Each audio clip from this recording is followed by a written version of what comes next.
semuanya, Assalamualaikum warahmatullahi wabarakatuh. Ya, selamat datang kembali ke channel YouTube saya.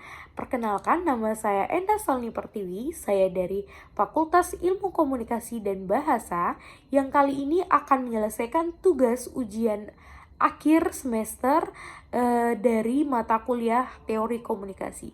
Check it out. Nah, kali ini saya akan menjelaskan The Society of Spectacle. The Society of Spectacle adalah buku yang ditulis dan diterbitkan oleh seseorang bernama Guy Debord yang merupakan seorang SI di Perancis. Nah, buku tersebut diluncurkan pada tahun 1967 dan ia telah menjadi manifesto gerakan situasionis atas perannya dalam mengkritik degradasi realitas dan moral di bawah pengaruh media modern. Nah, teori Debord pada dasarnya itu berangkat dari pola nilai Marxisme, yaitu pergeseran dari nilai being atau ada yang menjadi having atau memiliki. Namun, Debord itu melalui bukunya secara dominan itu menggarisbawahi bahwa pola nilai tersebut secara kontinu bergeser lebih jauh menuju eksploitasi nilai atau appearing atau tampak dengan memamerkan atau mempertontonkan komoditas. Nah, seseorang berusaha untuk mempresentasikan citra yang ia inginkan. Nah, sebab komoditas tertentu dapat menyematkan kesan status sosial yang prestisius. Nah, si Debord ini juga menegaskan bahwa siklus masyarakat tontonan itu tidak hanya sampai pada aksi mempertontonkan komoditas saja, tetapi berlanjut pada produksi ulang tontonan yang menjadi jiplakan. Nah, yang pertama itu siklusnya adalah masyarakat menonton komoditas yang dipresentasikan oleh seseorang yang kemudian menjadi sebuah tren. Nah, yang kedua, mereka akan berlomba-lomba mendaur ulang tontonan tersebut hingga menjadi komoditas baru dengan cara menirunya. Dan pada akhirnya untuk merefleksikan citra yang serupa, mereka membuktikannya dengan cara mempertontonkan komoditasnya melalui media. Nah, siklus ini berlangsung dalam lingkaran tiada henti, sehingga komoditas dijadikan tontonan pun sebaliknya. Nah, tontonan dijadikan komoditas. Nah, aksi saling menonton dan mempertontonkan tersebut lambat laun menciptakan sebuah efek, yaitu hiperrealitas atau hyperreality society, yang dimana realitas dan dunia maya atau presentasi imaji tidak dapat dibedakan lagi, seperti yang Debord tegaskan pada bukunya The Society of Spectacle, yang dimana in a world that is really upside down, the truth is a moment of the fails. Commodification is not only visible, we no longer see anything else. The world we see is the world of the commodity. Nah, tersebut di dalam halaman 16, yang artinya kita mudah menciptakan dan menjiplak citra yang hendak ditunjukkan melalui media sosial, maka tak heran bahwa sulit untuk membedakan realitas dengan media sosial, sebab realitas kian dijadikan kesempatan untuk menonton dan mempertontonkan komoditas. Nah, di sini saya akan menjelaskan tentang materi teori komunikasi, yaitu konflik kelompok. Nah, konflik itu sendiri merupakan suatu hal yang sering dialami oleh individu dan kelompok. Dan dalam sejarah kehidupan manusia, itu merupakan bagian dari kehidupan yang tak pernah terpisahkan. Nah, konflik merupakan suatu dilema yang dialami individu atau kelompok. Nah, kebanyakan orang selama ini memandang konflik dalam dua hal, yaitu yang pertama sebagai hal yang natural atau normal yang dibutuhkan dan tak dapat dielakkan, dan sebagai suatu problem yang harus diatasi. Nah, saya masuk ke bagian yang kedua. Yang pertama itu konflik intergroup.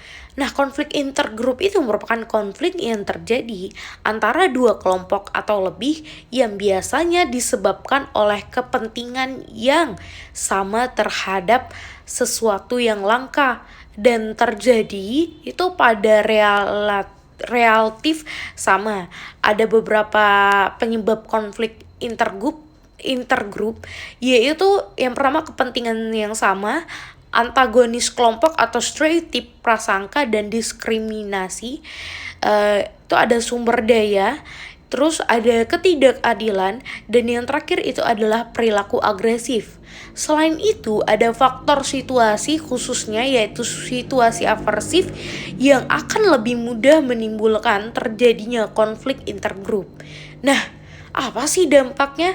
Nah, dampak konflik intergroup ada dua, yaitu di dalam grup atau in group, dan yang kedua di luar grup atau out group. Nah, dampak konflik intergroup itu di dalam kelompok adalah cohesion semakin meningkat, yang kedua loyalitas meningkat, yang ketiga identitas sosial kelompok meningkat, dan yang terakhir ada gangguan dalam pemecahan masalah. Nah, semakin besar ancaman yang dirasa, maka kemampuan dalam pemecahan masalah itu semakin menurun dibandingkan dengan kelompok yang menerima sedikit ancaman. Nah, konflik antar kelompok ini akan menyebabkan adanya kelompok yang menang dan yang kalah. Nah, dari itu menang dan kalah itu memiliki dampak yang berbeda-beda. Bagi yang menang, dampaknya itu adalah kohesinya itu meningkat, terus ketegangannya itu menurun, dan berkurangnya fight spirit, dan keadaannya menjadi lebih santai, timbul kepuasan diri, stereotipnya positif terhadap kelompok sendiri, stereotip negatif terhadap kelompok orang lain, dan konsolidasi semakin. Sedangkan yang kalah, dampaknya itu akan mencari alasan kenapa kalah, yang kedua itu akan terjadinya ketegangan, yang ketiga, kelompok bekerja lebih keras melakukan recovery, mencari kambing hitam atau kekalahan konformitas yang menurun untuk menggantikan pemimpin dan belajar lebih banyak. Nah, konflik intergroup ini biasanya diawali dengan persaingan memperebutkan sesuatu yang memiliki nilai yang sangat langka. Nah, setiap kelompok itu biasanya berusaha ingin meraihnya dan berusaha untuk menyingkirkan kelompok lain. Persaingan kelompok ini menimbulkan permusuhan antar kelompok tersebut.